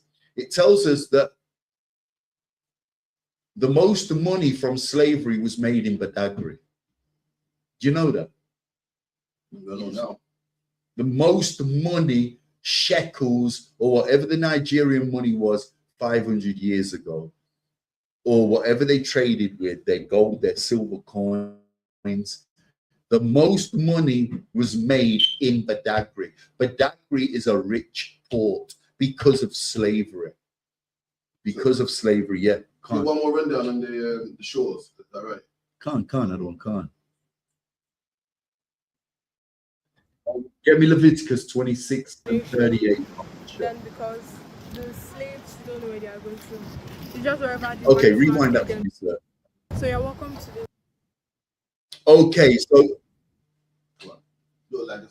Okay, so this is the infamous slave port, named the point of no return. This is where we was taken from the slave auction, transported in these tiny carriages to the ports, to the ships, where we was branded and then loaded as cargo in chains and shackles. And let's watch and see what the tour guide has got to say about the point of no return. This is the most infamous part of Badagry, the point of no return. Point of no return, also known as the route to unknown destination. Then because the slaves don't know where they are going to. It's just wherever the white man take them to. So then we have just these 2 arcs there. We call it the arc of departure. So they now march the slaves down through the middle of this arc to the Atlantic Ocean. Then they pour from the Atlantic Ocean, they fetch from it, pour on them to make them a little bit clean. And now you see the... Okay, so just look at that. Just look at that point of no return. Just look at that building, which is where the slaves were transported, taken up these steps, and they were washed with hoses because they deemed us unclean. But look how they was keeping us in the dungeons. Look how they wasn't giving us any daylight. Look how they was keeping us. That's mad. Like, you know when you're standing in the car, you get the buyer coming on Tuesday, so you get a quick wash, quick ballot Monday. There's this washing now, man, for the slave. For the slave master, yeah, man, make sure look good. Cause ain't no buyer washing man, you know, buyer man with feces and stinking. That's terrible, man. We like just like objects to them, man. That's crazy, man. And we was marched up these steps, taken onto this. Yeah, that's exactly what it is. And I stood in the square corner where the slaves were hosed down and washed, just with bare water, no flannels, nothing to cause friction. And like we talked about hygiene, lose that top layer of dead skin cells. If you want to carry on playing it, otherwise. White man's ship is not getting to this point. It takes a deeper water for the ship to anchor, so to be further from the shoreline. So they have to make use of a smaller boat to make the big ship at the middle of the sea. So from there to Brazil, Jamaica, Portugal, Barbados, and different places like that. And most times they even overload the ship. Maybe the ship is to take 600 slaves, they make it 1,000 or even more. When they now get to the IC and they say the ship is no longer stable, for it not to capsize, they throw some of the slaves inside the Atlantic Ocean. Or if they see some of them are sick, for them not to easily infect others, they throw them inside the ocean. So when you know all the slaves. Okay, so we know a little of the history of Badagry. We know a little of the history of the west coast of Africa, mountainous and the transatlantic slave trade, the journey of us being thrown overboard as shark food. But we only know a small extent of the reason why we was thrown overboard. For example, we've only been taught we was thrown overboard because we was disease riddled, and to save the rest of the cargo and the rest of the ship, the workers, the merchants, the hierarchy, and the rest of the slaves, we was thrown overboard humanely to stop the spread of disease. What a load of cock and bull.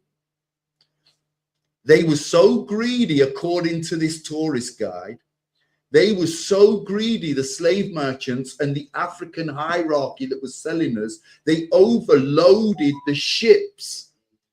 So ships that was designed for 100 slaves, they was loading with 300 slaves.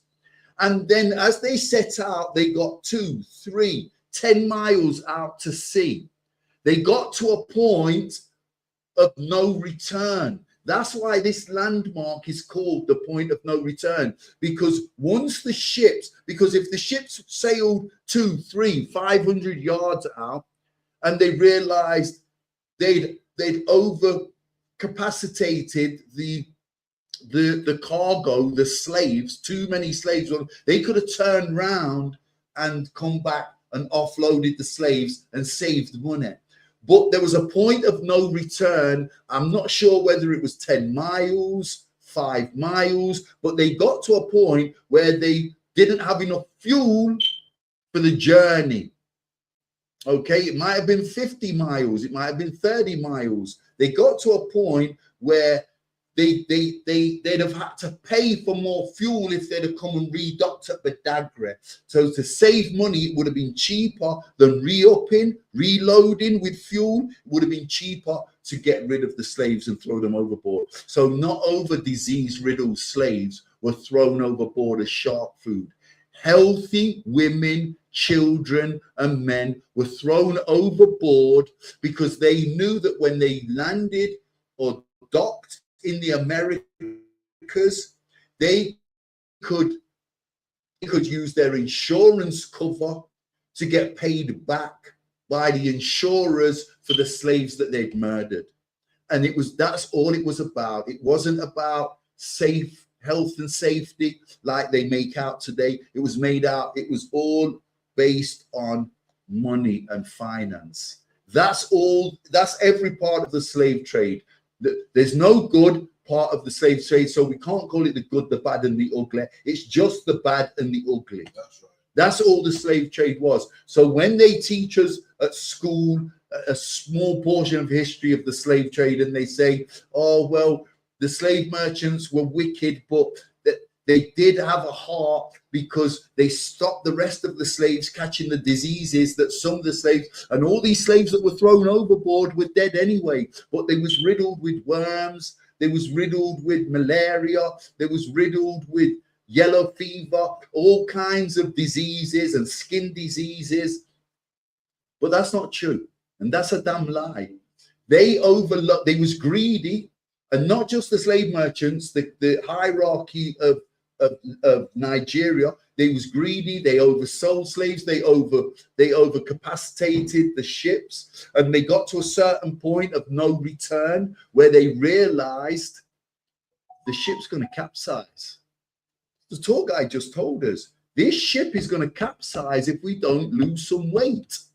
So what weight did they lose? They had they had livestock on board as well, animals, dogs, sheep, lambs that they was transported. Also, they chose to throw overboard as so-called blacks, Hispanics, and native Indians. Guess what? Their sheep, their lambs, their chickens, they weren't insured.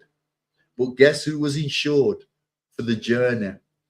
The Negro slaves, the blacks, Hispanics, and Native American, Native Indian slaves. They were insured. We were insured. So they would not lose no money if they got rid of their cargo, which were the slaves. They would not lose no money if they threw blacks, Hispanics, and Native Indians overboard as shark food. And that is the real reason why we was thrown overboard, not necessarily because we was disease infested. Is there any more, sir? I'm really killing today, man. It's a lucky. That left the shore of East Africa, got to their final destinations, and then there used to be like small barracoons at the shoreline. So let's say the ship gets filled up. Instead of them taking the slave all the way to the barracoon over there, they don't store them. The next ship arrives. So I work from there. Yes.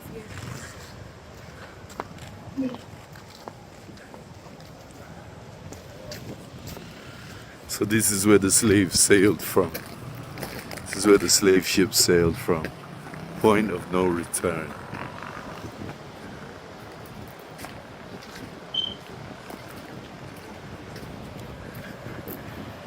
History in the making. Looks like an NEC car park. Looks like the NEC car park in Birmingham. Slovakia. Okay.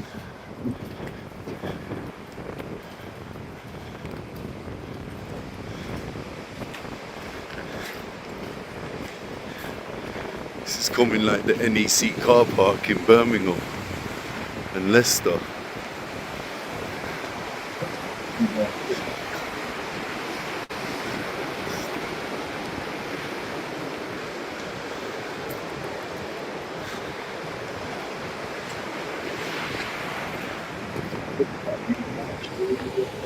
So this slave was brought home down.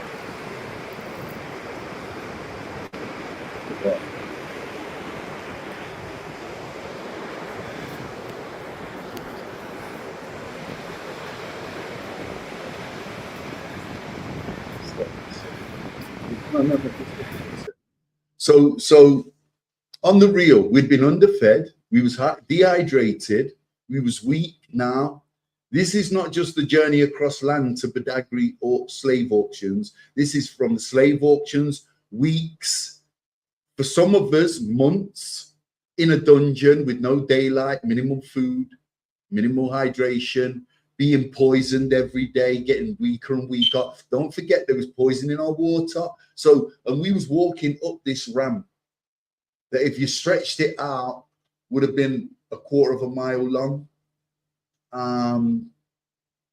Talking about 300, 400, 500 yards long. We're walking up this ramp, marched with a chain shackle, heavy metals all over our bodies. We're already weak. We're already docile. We've already been spiked and poisoned. We're not moving very well. We're moving gingerly. And they make us walk another quarter of a mile up this ramp to get hosed down, to get showered and watered down, instead of giving us a goddamn shower and making us clean ourselves.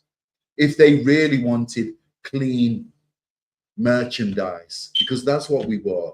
That's what we were. Let's call a spade a spade. We was merchandise to these Hamites and these Edomites. That's all we were. We was nothing more. We was a threat, yes, and they feared us, but we was money. We was ching-ching to them. Is there any more on that? I think we're gonna see where we was hosed down at the top.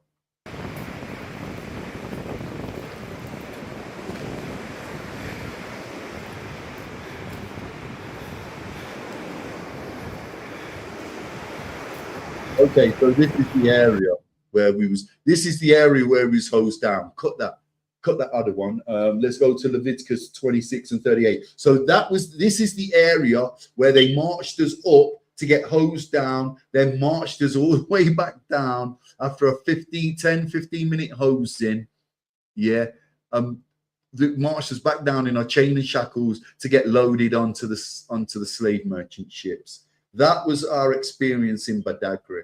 It's not a place of fond memories.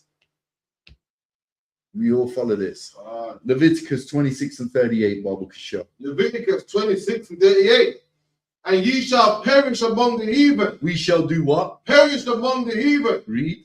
And the land of your enemies shall eat you up. And the what? Land of your enemies shall eat you up. You see, this is a judgment from the Most High God. This is our punishment for not keeping the laws, statutes, and commandments. Read. God, verse 39. And they that are left of you shall pine away in their iniquity in your enemies' land, and also in the iniquity of their fathers. What verse is this? 39 now. 39, yeah. Stop at the end of 39.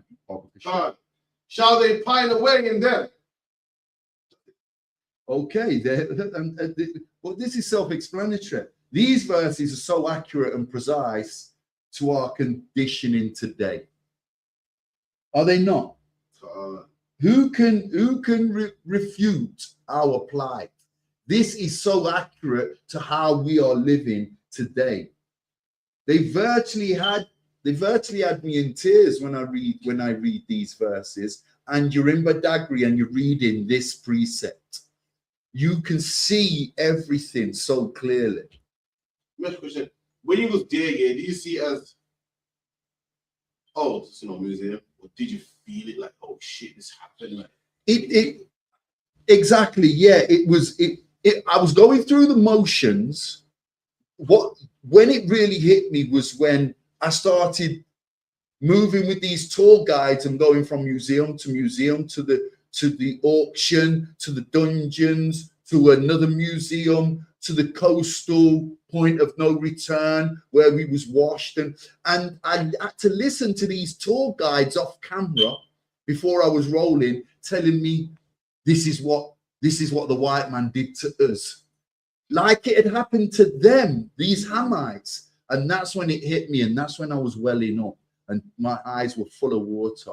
I was saying, that's when it hit me, really, the severity of not just the 12 tribes of Israel, but the whole world believes that this injustice was done to Africans and not me and you, not us, our people. We are never going to get our just rewards, our just deserts until our king returns. It's not going to happen. The world is never going to know this until our king returns. But the best thing we can do in the ISUPK under the command of General Yohana is keep pushing this on our people, right. So-called blacks, Hispanics, and Native Indians. We're in the right place. We're doing the right work. Let's go. Let's read verse 40.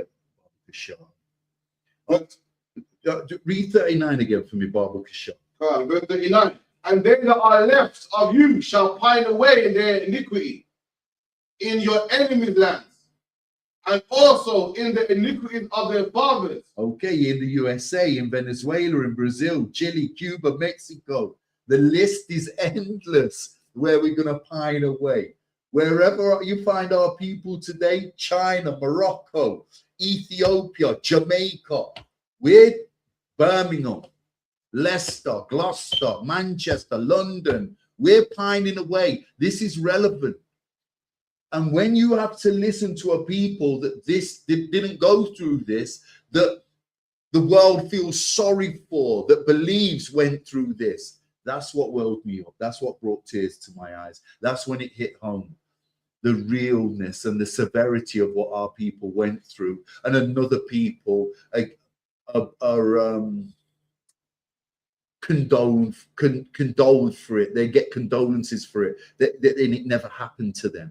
It happened to us, so-called blacks, Hispanics, and Native Indians. How dare these Africans take our history and make it theirs? That's right. They are the cause of this, That's along right. with the white man. This never happened to them. Verse 40, Bible Kasha. If they shall confess their iniquity. If they do what? Confess their iniquity. And here's your chance, Israel. Here's your chance. Confess, repent, fast, pray, get in the ISUPK under the command of General Yohana. This is not difficult, Israel. It's not that difficult. Read. If they shall confess their iniquity and the iniquity of their fathers with their trespass, which they trespassed against me, and that also they have walked contrary unto me, and that I have walked contrary unto them, and have brought them into the land of their enemies. If then their uncircumcised hearts be humbled, and they then accept the punishment of their iniquity, then I will remember my covenant which with Jacob, and the covenant with Isaac, and also my covenant with Abraham will I remember, and I will remember the land. And if this doesn't bring water to your eyes, nothing will. That's right. Because our Father clearly loves us. Did you hear what the Most High God just had to say about us? He clearly still loves us. And who is more long-suffering than him? Who is more long-suffering than our Father, who art in heaven? My goodness. My goodness. This is what makes me cry. This is what brings water to my eyes. Knowing that how we've dealt with our Father and he still loves us, he's still prepared to give us this chance that we probably don't deserve. That's right. What verse was that, Baba Kashar? That was 41 or 2, you know. 41. Okay. If we've got to learn from our mistakes, if we change our wicked ways, even now, if we change our wicked ways, you see the light at the end of the tunnel. He's kicked open that wall and gave us light at the end of the tunnel. And he's told us right here in Leviticus 26. Leviticus 26. Yeah. There's light at the end of the tunnel.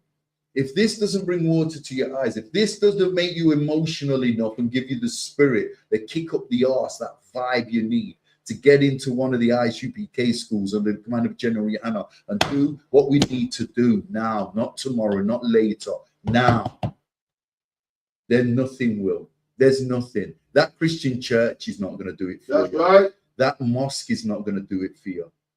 Your Rastafarian elders is not going to do it for you. That's right. Revelation 22 1, Baba Kasha. No, Revelation 22 and 12, Baba Kasha.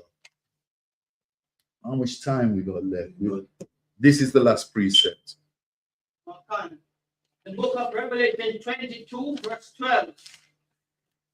And behold, I come quickly, and my reward is with me, to give every man according to his work shall be. Okay, so this is a judgment. According to Christ, who is this speaking? Right. Okay, so this is, if he's not speaking, I've not even got a red letter Bible. This is in front of me. This is according to Christ. Okay, so this is Christ speaking. Read that again, Baba Kishar. Revelation 22:12. And behold, I come quickly, and my reward is with me. So Christ comes quickly, and his reward is with him. Who the hell said judgment is just a punishment alone? That's what you learn in the Christian church. We learn in the Christian church a judgment is punishment alone. But that's not what the Bible, that's not Christ what said. Christ, a judgment can be a reward. Read that again, bro. You got something, Moses? You see, this psychology that they use to tell you that judgment is always a punishment, right? So it's scary if you don't pay a tithe and offering, God is going to punish you. And all of these things they try to use as psychology to play an emotion. So now, when they come into the ISUPK, you get to realize that it's not hard punishment. There you go. Reward. They give that a clap. Damn right. Damn right. You got some more? Oh, read that from the top to the bottom. Revelation 22:12. Sure. And behold, I come quickly, and my reward is with me, to give every man according to his works shall be. Okay, and when Christ says he comes quickly, do we know what this means to break this down? What does Christ mean when he says when he comes quickly? Like suddenly. When Christ returns, the Bible tells us he's going to come like a thief in the night. You're going to go to bed one evening, you've just laid with your woman, you feel top of the morn, you feel like God's gift, you've excuse the French, cracked a nut, you're happy as hell, your children are happy as Larry, there's not a weight on your shoulder, and then in the middle of the night, that sky's going to crack open and it's over. And guess where you've been for the last 35 years?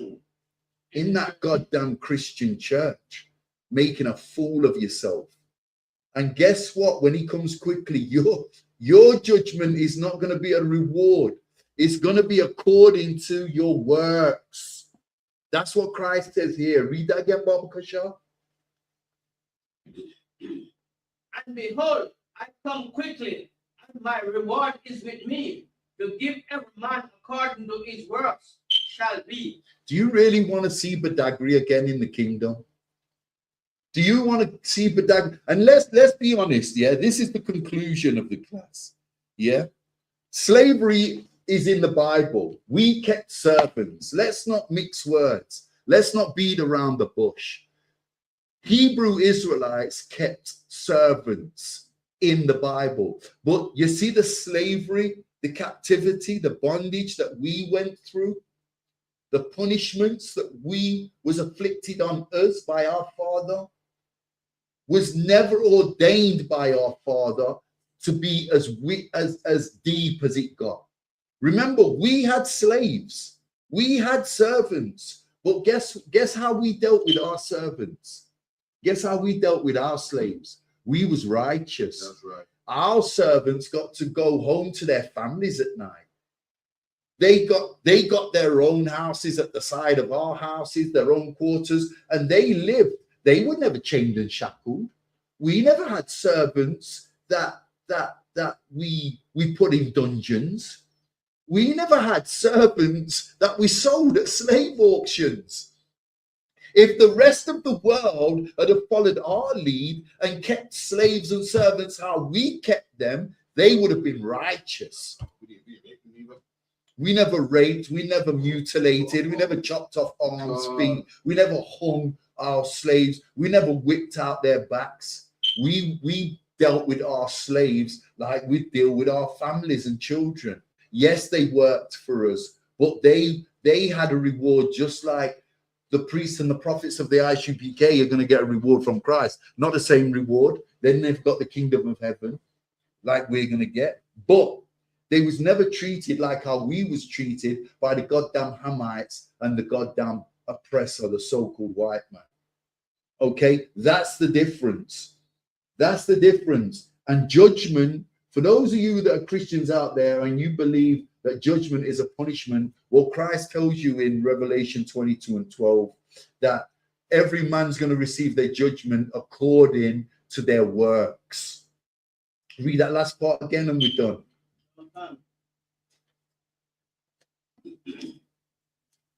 To give every man according to his works shall be. Okay, so when Christ returns, the brothers and sisters in the ISUPK will receive a judgment called reward. And that's the difference. between the so-called blacks, Hispanics, and Native Indians that are in the Christian church and the blacks, Hispanics, and Native Indians that are in the ISUPK under the command of General Yohana. And that's a done deal, Israel. That's right. It's up to you. And with that, I'm going to call the class. I'm going to hand the class over to Officer Mozart for the security announcements.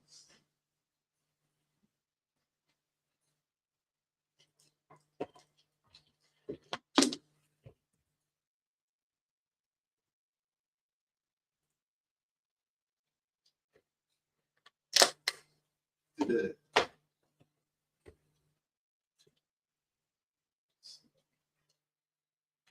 I